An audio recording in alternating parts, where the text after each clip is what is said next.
먼저 암호에 대해서 간단하게만 먼저 설명을 드리자면은 이 암호는 제3자로부터 정보를 보호하기 위해 안전한 통신을 제공하는 것으로서 과거에는 두 사람이 서로 메시지를 주고받았을 때 그 메시지가 다른 사람한테 이렇게 좀 갈취를 당했을 때 봐도 이제 알아들을 수 없도록 만들게 하기 위해서 암호가 생성이 됐다라고 보시면 되겠습니다. 그래서 아래 보시는 그림과 같이 저희가 하나의 시스템을 설계를 할 때 그 시스템을 이제 집이라고 가정을 하면은 암호는 그 집의 도어락에 해당이 된다라고 보시면 될 것 같습니다. 그래서 저희가 집에 이제 도둑이 들지 않게 하기 위해서는 우선 1차적으로 도어락을 이제 설치를 하잖아요. 그 부분에 이제 해당되는 게 암호다라고 생각을 해주시면 될 것 같습니다. 그래서 좀 더 내용을 도식화 시켜보자면은 예를 들어 이 앤디라는 사람과 샘이라는 사람이 서로 암호 통신을 한다고 했었을 때 먼저 사전에 같은 값을 공유를 해야 됩니다. 그랬을 때 이 같은 값을 저희는 이제 비밀키라고 말을 하고 있고 여기서는 파란색 열쇠로 이제 표시되어 있습니다. 그래서 앤디가 샘한테 보내는 메시지를 해당 값으로 암호화를 진행을 하면은 그 값은 이제 같은 비밀키를 소유하지 않는 사람들에게는 전혀 알 수 없는 언어로 이제 되어 있다라고 보시면 되겠고 같은 값을 소유한 샘만이 그것을 올바르게 복화해서 이제 열어볼 수가 있다라고 보시면 될 것 같습니다. 근데 생각보다 이제 저희가 통신 거리가 이제 멀어지면서 이 같은 값을 서로 아무도 모르게 공유를 하는 게 생각보다 엄청 어려운 문제입니다. 예를 들어 이제 종이에서 써서 이제 값을 미리 사전에 공유한다라고 했었을 때 그 종이를 이제 뺏기게 된다면은 이제 비밀키가 노출이 되는 거고요. 아니면은 전화를 이용해서 값을 공유를 한다라고 했었을 때 전화를 이제 도청을 당하면은 또 값이 이제 노출이 되기 때문에 생각보다 이 근본적인 문제인 같은 값을 어떻게 공유할까가 가장 중요한 부분을 차지하게 되는 거고 이 부분에서 바로 이제 수학이 사용이 된다라고 생각을 해주시면 될 것 같습니다.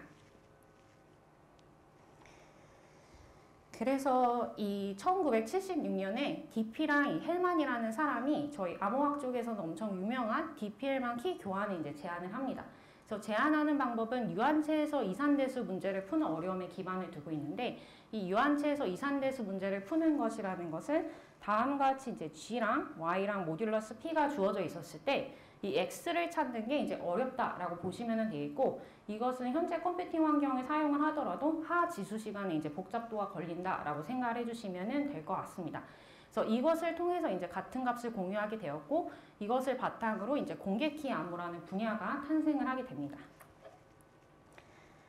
그래서 좀 더 내용에 대해서 이제 살펴보자면은 먼저 큰 소수랑 저희는 이제 300짜리 수, 10진수로 이제 300짜리 수 이상을 이제 사용을 하고 있는데 그리고 거기에서 이제 생성자를 이제 선택을 합니다. 그래서 앨리스랑 밥은 먼저 그 생성자의 그 위수 내에서의 랜덤한 값 A랑 B를 선택을 하고 자기만 알고 있습니다. 그리고 이제 앨리스는 G의 A승을 연산을 해서 밥에게 전달을 하고 밥은 G의 B승을 연산을 해서 앨리스에게 전달을 합니다. 그럼 앨리스는 밥에게 받은 G의 B승에다가 A를 연산을 하면 G의 AB승을 얻게 되고요. 밥도 이제 마찬가지로 진행을 하면은 G의 BA승을 얻게 되지만 이 가환성에 의해서 같은 값을 이제 공유를 하게 됩니다. 이렇게 되면은 서로 아무런 정보를 이제 전달하지 않더라도 같은 값을 이제 서로 공유를 하게 되고 이 부분에 이제 암호에 사용이 된다라고 보시면 될 것 같습니다. 그럼 공격자 입장에서도 G의 A, B를 얻게 되면은 이제 좀 같이 암호를 해독을 할 수가 있잖아요. 그런데 공격자가 알 수 있는 정보는 G의 A승 아니면은 G의 B승밖에 알 수가 없고 따라서 공격자는 A 혹은 B를 이제 알아야만 같은 값을 연산을 할 수가 있는데 이 G의 A승으로부터 A를 얻는 것은 이산대수 문제를 푸는 것과 같다라고 보시고 그거는 거의 불가능한 상황이기 때문에 결론적으로 안전하다라는 결론을 얻게 됩니다.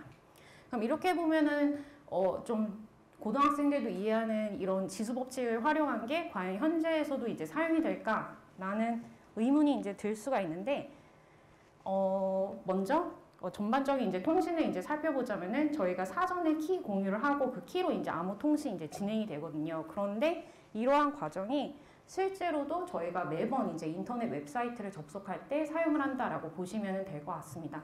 저희가 인터넷 네이버 같은 데 이제 접속을 해서 아이디와 패스워드를 치는데 이게 그냥 이제 날아다니면은 공격자가 그거를 획득해서 똑같이 아이디와 패스워드를 쳐서 이제 로그인을 할 수가 있거든요. 그래서 저희가 보안 프로토콜인 HTTPS를 이제 사용을 하는데 거기에서는 이제 모든 저희가 서버로 전송되는 모든 부분이 이제 암호화가 된다라고 보시면 될 것 같고 이 암호화가 된다라고 하면은 앞서서 설명드린 바와 같이 사전에 먼저 키 공유가 이루어져야 된다라고 보시면 되는데 조금 알고리즘명은 이제 변하기는 했지만 결론적으로는 앞서서 설명드린 DPL만 키 교환 방식이 사용이 된다라고 보시면 될 것 같습니다.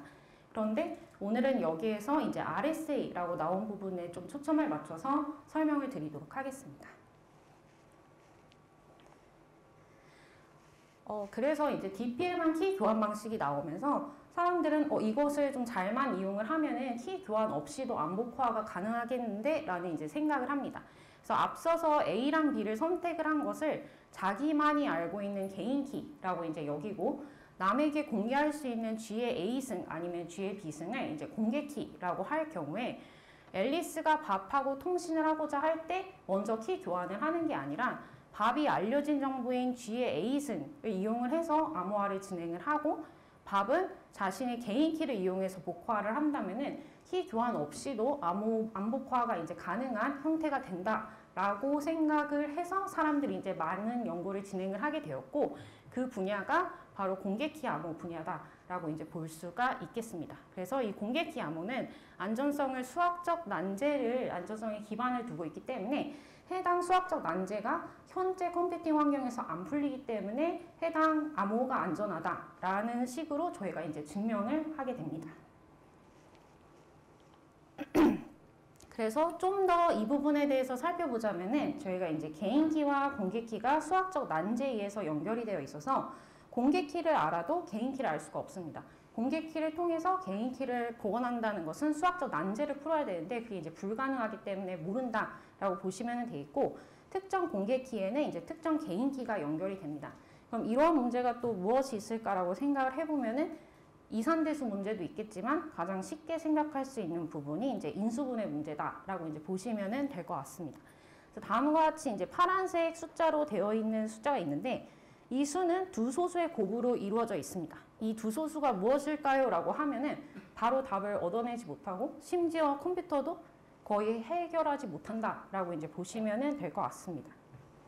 그런데 이 두 소수 중 하나만 알려지면은 다른 초록색 소수를 아는 것은 엄청 쉬운 거죠. 그냥 나누기만 하면 되기 때문입니다. 그래서 저희가 이 파란색 부분을 공개키로서 사용을 하고 이 두 소수를 이제 개인키로서 사용하는 시스템이 바로 뒤에 설명드릴 RSA다라고 이제 보시면 되겠는데 이 공개키를 통해서 개인키를 얻어내는 것은 거의 이제 인수분해 문제를 해결하는 것과 같고 그건 이제 불가능하기 때문에 못 복원한다라고 보시면 되는데 반대로 이제 개인키를 이용해서 공개키를 얻어내는 것은 단순히 이제 곱셈이 분사만 수행을 하면 되기 때문에 얘는 이제 가능한 부분이다라고 생각해 주시면 될 것 같습니다. 그래서 참고로 해당 숫자는 RSA 250이라고 해서 10진수로 250자릿수, 2진수로 829자릿수인데 2020년에 이제 인수분해가 완료가 되었습니다. 그래서 RSA에 대해서 조금 역사를 살펴보자면은 1977년에 리베스트 샤미르 아델만에 의해서 이제 개발이 되었는데 이 개발자의 앞글자를 따서 RSA라고 불리게 됐다라고 보시면 되겠고 가장 유명한 공개키 암호가 되어 있습니다. 그래서 2000년까지는 이제 미국 특허로서 가지고 있다가 최근에는 그냥 표준 암호로서 널리 사용이 되고 있습니다. 그래서 조금 키 생성 과정을 자세히 살펴보자면은 키 생성 과정을 살펴보는 이유가 이 공개키 암호에서 수학의 난제가 들어가는 핵심 부분이 이제 키 생성이기 때문에 이 부분을 잠시 설명을 드리자면은 서로 다른 두 소수를 선택해서 곱해서 n을 얻고 phi n을 이제 계산을 합니다. 그리고 사실 공개키는 phi n과 서로 소인 2를 선택을 하게 되고요. 개인키는 2의 역원을 계산을 하면은 그것이 이제 개인키로 작용을 합니다.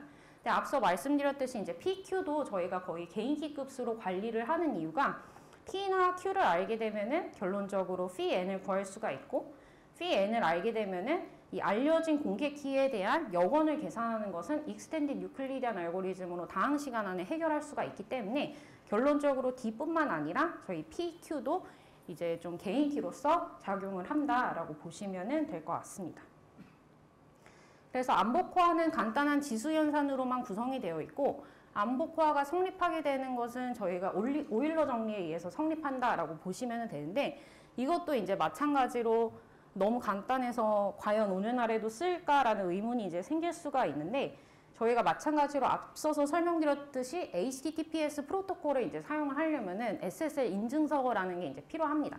근데 저희가 이런 인증서 할 때도 이제 공개키 암호가 사용이 되는데 여기 공개키 암호 알고리즘이 무엇인지 뜯어보면은 RSA로 암호화가 되어 있다라는 것을 알 수가 있고 RSA 암호화가 좀 간단한 식으로 구성이 되다 보니까 생각보다 이제 시장 점유율도 높아서 널리 사용되는 암호 시스템이다라고 보시면 될 것 같습니다.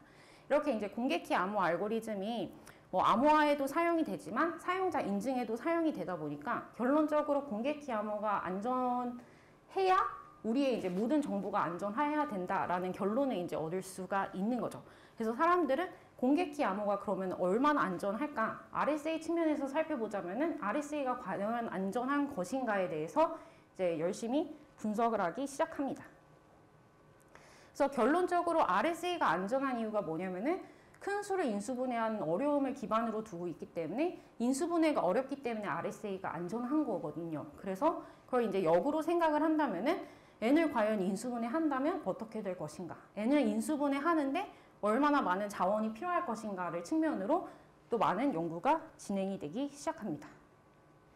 그래서 RSA를 분석하는 문제는 다르게 본다면 인수분해 문제를 푸는 것으로 이제 좀 문제를 변형시켜서 생각을 할 수가 있고요. 저희가 인수분해 문제 중에서 가장 월스트 케이스에 해당되는 크기가 비슷한 두 소수의 곱으로 이루어진 n을 인수분해하는 문제로 변형해서 생각을 할 수가 있습니다. 그러면은 가장 극단적으로 생각을 하면은 저희가 이제 정수론 시간에 등장했던 정리를 이제 사용을 해볼 수가 있습니다. 정수론 시간에 이제 n이 예를 들어 합성수라면은 루트 n을 넘지 않은 프라임 소인수를 반드시 이제 가지고 있다라는 이제 정리가 존재를 하는 거죠.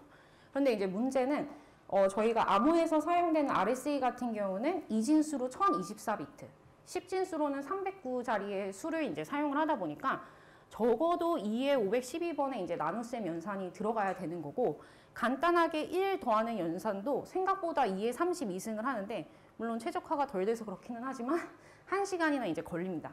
그러면은 2의 512번이 이제 연산한다고 가정을 하면은 이게 거의 살아있는 시간 내에 이제 끝낼 수가 없는 부분인 거죠. 그래서 이렇게 살아있을 때 안 되니까 RSA 안전하네 하고 끝나면 이제 안 되는 게 저희는 이제 공격자가 항상 엄청 강력하고 머리가 뛰어나다고 가정을 하고 이제 접근을 해야 됩니다. 그래서 또 다른 효율적인 방법이 없을까라고 해서 나오게 된 게 이제 difference of square 방법이 되겠습니다. 저희가 결론적으로는 n을 인수분해 해야 되는데 만약에 모듈러 n 상에서 제곱이 합동인 서로 다른 두 수를 찾으면 어떻게 될까라고 이제 생각을 해보면은 n이 결과적으로 차와 합의 곱을 나누게 되는 거고 그러면은 차와 n의 GCD 아니면은 합과 n의 GCD를 구하면은 높은 확률로 이 결과값이 P 아니면 Q를 얻어낼 수가 있습니다. 그래서 예제로서 간단히만 살펴보자면은 n이 예를 들어 221이라고 했었을 때 수를 랜덤하게 우선 뽑고 순차적으로 뽑기는 했지만 랜덤하게 뽑고 제곱을 해서 221로 나눈 나머지를 계산을 한 다음에 서로 같은 경우를 찾아서 차와 합에 대한 GCD를 이제 계산을 하면은 n을 인수분해할 수가 있습니다. 그래서 얘도 이제 좋은 방법이긴 하지만 저희가 이제 다루고 목표로 하는 숫자가 이제 300짜리 숫자이기 때문에 생각보다 모듈러 n상에서 제곱이 합동인 수를 찾는 것 그것 또한 이제 어려운 부분이 되겠습니다. 그래서 이제 쭈르르 연구가 진행이 되어서 가장 최종적으로는 1993년에 이제 General Number Field Siev라고 해서 110자리 이상의 큰 수를 인수분해하는 현재까지 알려진 가장 빠른 알고리즘이 이제 제안되게 되었고 이는 이제 하하 지수 시간의 복잡도를 가집니다. 그래서 GNFS 알고리즘에 대해서 간단히만 살펴보자면은 사실 아까 전에 difference of square를 기반으로 둔 거는 맞는데 difference of square가 이제 큰 수일 때 문제가 생기는 부분이 바로 모듈러 n상에서 제곱인데 합동인 수를 찾는 그 부분이 이제 힘든 거거든요. 이것을 어떻게 변환을 시키냐면은 제곱이면서 합동인수를 찾지 말고 함수값들을 뭔가 찾아서 걔네들을 제곱이 되게 만들자. 이런 식으로 이제 문제를 변형을 해서 생각합니다. 따라서 이 find collision이라는 그 단계를 다음과 같이 다항식 선택, 시빙, 리니어 알지브라의 세 단계로 이제 분해를 해서 문제를 해결을 합니다. 그래서 간단히만 확인을 해보자면은 저희는 이제 함수값을 생각을 할 거고요. 그리고 함수값을 잘 모아가지고 제곱이 되게 만들 예정이 되겠습니다. 근데 마찬가지로 이제 모듈러 n상에서 제곱이 되게 만드는 것 또한 이제 어려운 부분이기 때문에 저희가 미리 팩터 베이스라는 작은 소수의 집합을 먼저 정의를 합니다.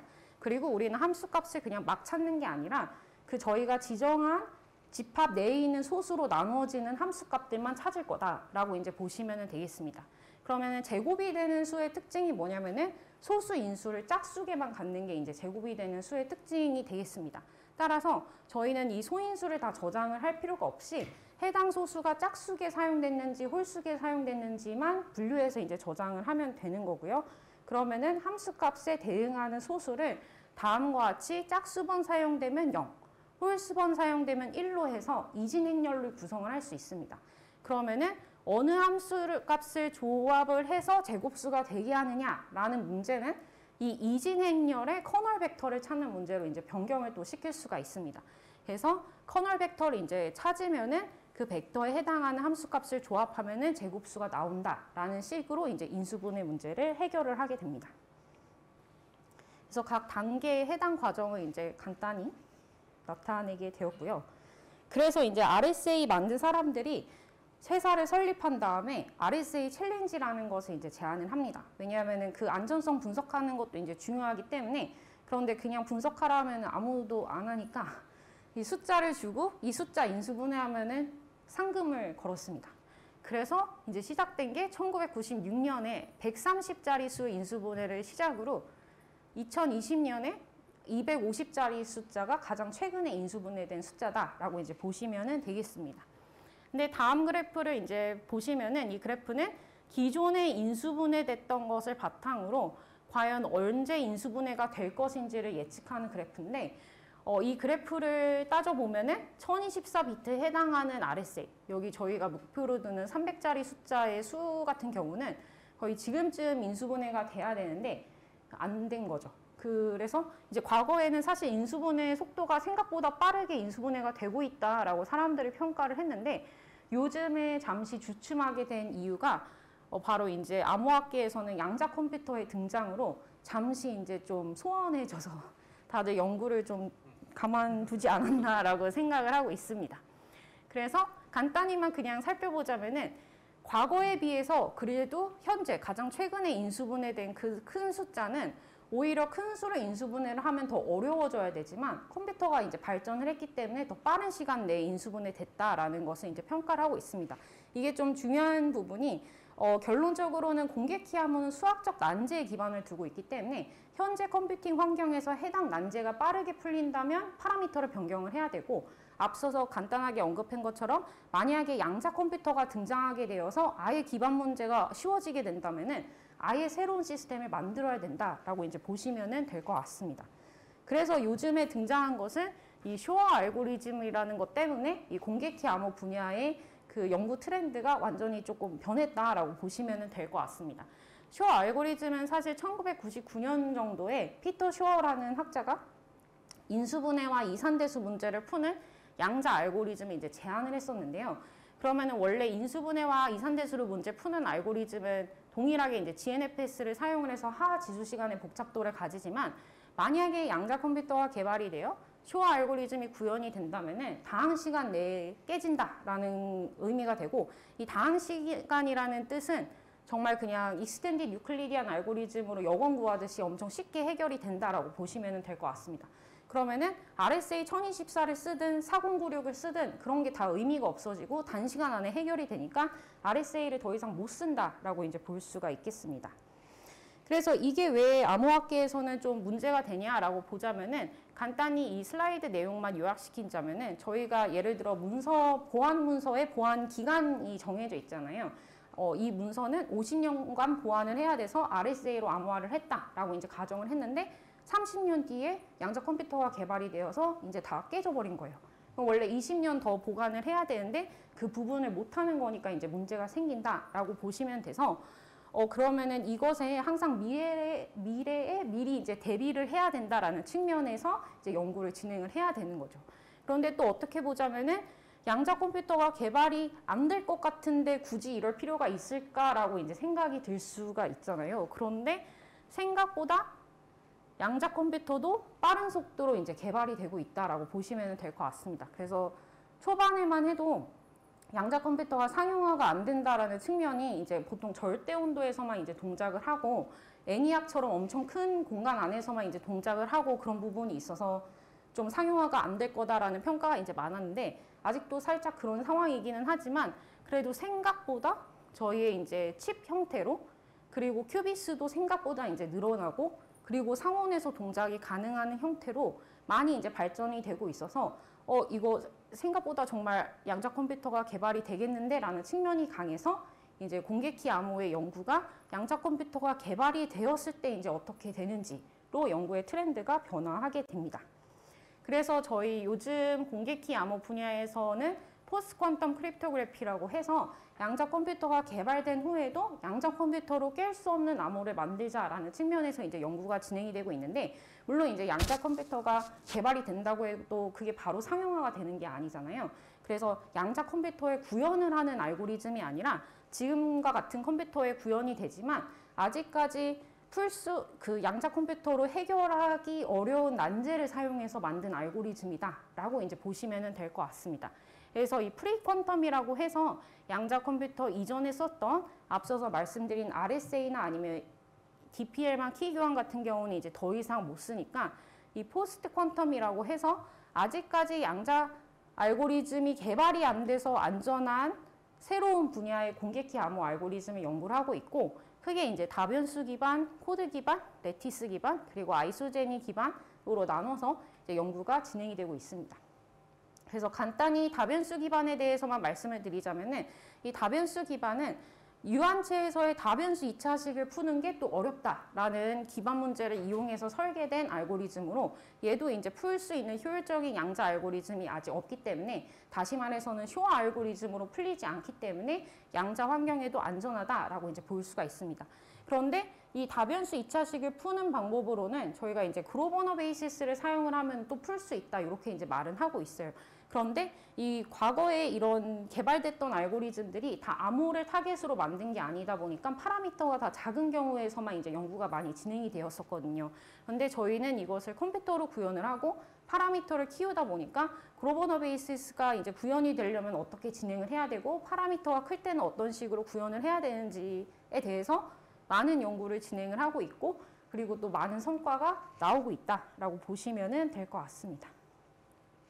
그래서 간단하게만 이제 요약을 드리자면은 공개키 암호는 수학적 난제를 기반으로 설계를 되어 있기 때문에 공개키 암호의 안전성이라는 것은 현재 컴퓨팅 환경에서 해당 난제를 푸는 복잡도에 의존을 한다라고 보시면 될 것 같습니다. 그래서 어떻게 보면은 수학적 난제를 기반으로 두고 있어서 안전성이 증명이 되지만 또 어떻게 본다면은 그 난제가 풀리게 되면 더 이상 안전하지 않다라는 측면을 가지고 있습니다. 그래서 만약에 이제 고성능 컴퓨터가 개발이 된다면은 더 큰 파라미터를 이제 사용을 해야 되는 거죠. 과거 같은 경우는 RSA가 512비트만 사용해도 안전했지만 오늘날에는 휴대폰이 거의 컴퓨터급의 성능을 내기 때문에 1024 이상을 이제 권장을 하고 있습니다. 근데 만약에 이제 양자 컴퓨터의 개발이 된다면은 양자 컴퓨터로도 해결하기 어려운 난제를 사용을 해야 된다라는 의미고 앞서서 설명드린 이 여러 가지 연구되고 있는 알고리즘도 마찬가지로 이제 현재 해당 문제를 푸는 효율적인 양자 알고리즘이 개발이 되지 않았기 때문에 안전한 거지 만약에 개발이 된다면은 마찬가지로 이제 안전하지 않다라고 보시면 될 것 같습니다. 그런데 이런 모든 안전성을 연구를 하는 데 있어서 생각보다 이제 수학이 엄청나게 중요하게 많이 쓰이게 됐고 그리고 특히 이제 그 수학이 구현되었을 때 어느 정도의 성능을 가지는지가 암호 분야에서는 아주 핵심적으로 작용한다라고 보시면 될 것 같습니다.